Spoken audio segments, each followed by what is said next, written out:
Hi guys, so I'm still being stranded in a camp and we are being considered to be released next Monday if everything else is good, so pray for us. But despite being in the camp, creepers still find their way to disturb me.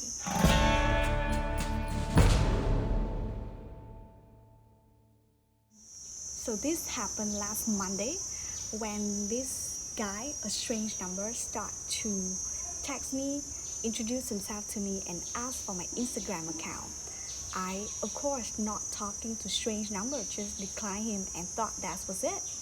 But then on Tuesday, he started to talk to me again and send me a photo which looked like his ding dong. I of course didn't download the photo, but when I see that photo, I just freak out and block his number.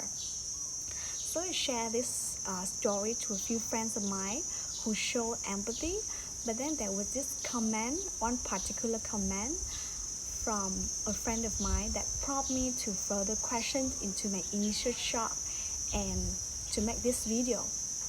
So this friend of mine, a guy from Asia of course, he asked me, how come this an Australian number? Can you just don't anyhow talk to strangers? So I guess the thing I want to talk about here is the social implications when this kind of sexual harassment stories happen. So in our male dominating cultures, we as a woman have always been the victims of a blame and shame culture. Just do a simple Google search of what are the treatment of rape victims in countries like Pakistan, India, or read into the Me Too movement. You'll see a lot of that kind of story.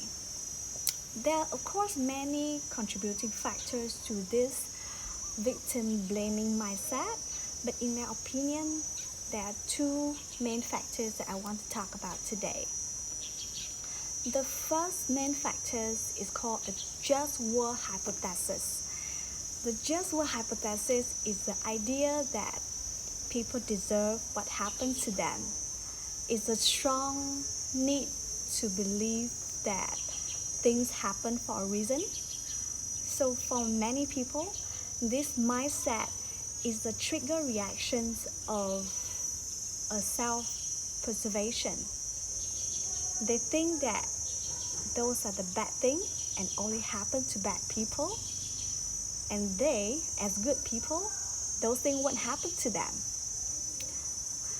The second factors that I want to talk about come as a result from a research I read online. So this research found that the mindset to blame the victims of sexual harassment case are linked to the empathy for male perpetrators. This is also called the darker side of empathy, when the sentiment of general public, or at least how it's represented, are on the side of the criminal. So with male being the dominant genders in our societies, they're always the loudest, they always tweet faster, they're the majorities in board meetings, in Parliament House. It's no surprising that this mindset is further ingrained by their male ideology.